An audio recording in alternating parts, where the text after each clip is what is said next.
My Lord and my God, I firmly believe that you are here, that you see me, that you hear me. I adore you with profound reverence. I ask you for pardon of my sins and grace to make this time of prayer fruitful. My Mother Immaculate, Saint Joseph, my Father and Lord, my guardian angel, intercede for me.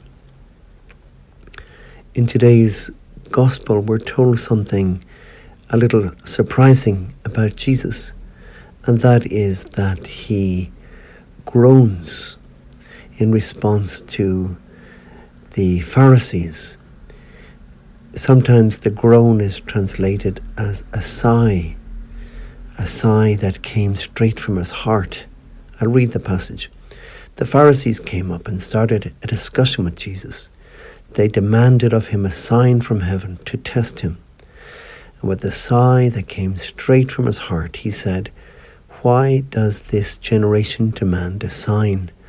I tell you solemnly, no sign shall be given to this generation." And leaving them again and re-embarking, he went away to the opposite shore. Well, the truth is, when I read that phrase, a sigh that came straight from the heart, I thought that was kind of strange. I looked it up. And the original word, for a little bit of Greek now, prepare yourselves, anastenaxi, and anastenazo. That's as close as I can get to it. Anastenazo. And that conveys a deep, audible expression of distress or longing. It is often used to describe a profound emotional response, such as grief, frustration, or yearning. So a sigh that comes straight from the heart, or even a groan, expressing grief, frustration, yearning.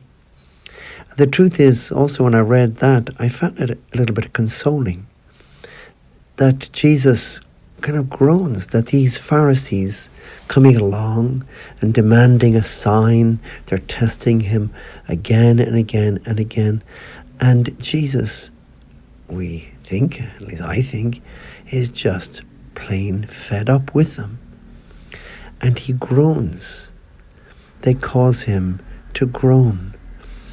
And I find that consoling because I suppose at times we all feel a bit like that. We feel just fed up with something that people are doing to us, or this kind of thing, testing Jesus. But we feel a little bit guilty. But it's very consoling to see that you, Jesus, felt just the same too. You are not a robot. Your reactions are genuine. That is a sigh that comes straight from the heart. You really feel it. You really feel fed up with these Pharisees. Sometimes it's easy to forget that you, Lord, are really human. It's easy, in a way, to accept your divinity. Yes, you are really God. But sometimes I think it's harder to understand and accept that you are also really human. That you are not pretending. When we see you in the Gospel, you're not pretending to be so tired that, for example, you fall asleep in the boat on the lake, or that you're pretending to be moved to tears as at the funeral of Lazarus, or pretending to be so fed up with the Pharisees that you groan.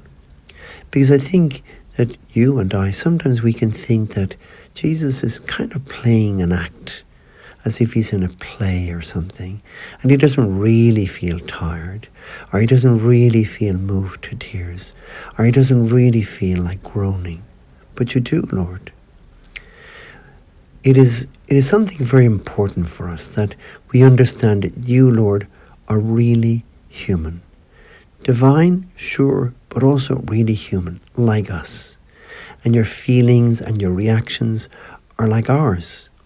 And you can relate to us and we can relate to you.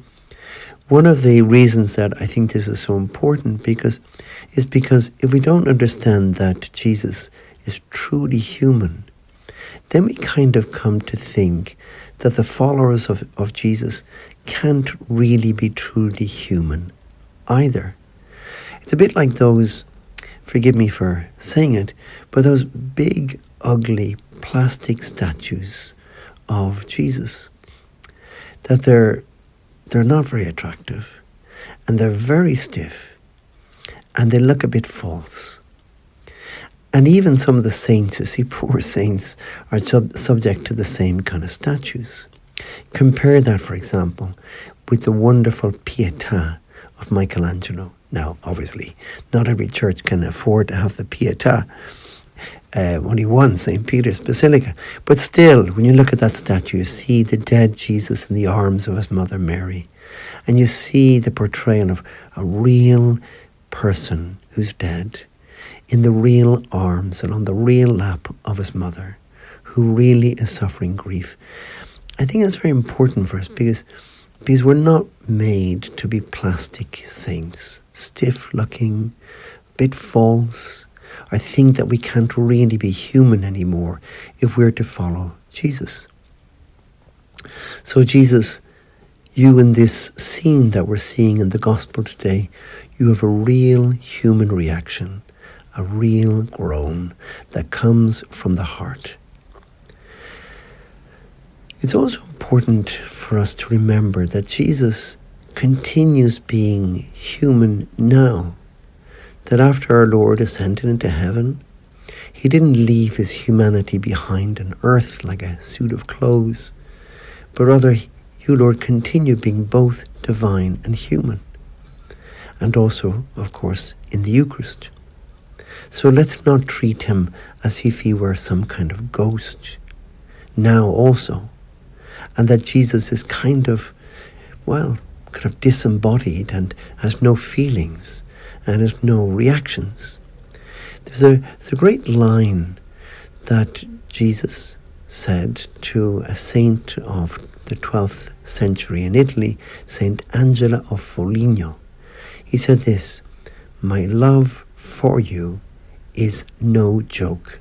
Saint Angela was a mystic, and she heard Jesus say that to her. A kind of surprising line. "My love for you is no joke." In other words, I'm not putting it on. It's not a pretense. This is something real. Like those reactions of Jesus, the sleepiness or the groan or the tears at the funeral of Lazarus. This is real.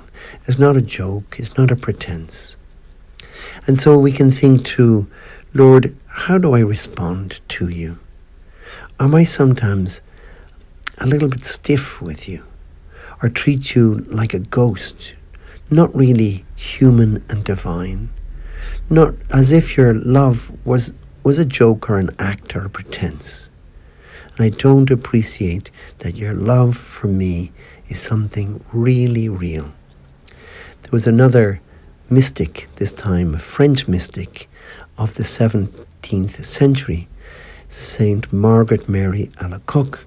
And she's one of these figures who was instrumental in bringing about devotion to the Sacred Heart, because Jesus appeared to her and showed her his heart. And this is one of the things Jesus said to her, a kind of complaint, which I find very powerful. "See this heart that has loved men so much and has spared itself nothing until it has exhausted itself and consumed itself in order to show them its love. I receive in return scarcely anything but ingratitude because of their irreverence and sacrileges, and because of the coldness and disdain they showed towards me in this sacrament of love." Of course, when you, Lord, say the sacrament of love, Jesus, you are speaking about the Eucharist. So I think it could be a little resolution for us. Lord, I don't want to make you groan as those Pharisees made you groan. I want to love you, but really, not a joke, as your love for me is not a joke. And when I'm with you before the Eucharist, to speak to you heart to heart. I give you thanks, my God, for the good resolutions, affections, and inspirations you have communicated to me in this meditation. I ask you for help to put them into effect. My Mother Immaculate, Saint Joseph, my Father and Lord, my guardian angel, intercede for me.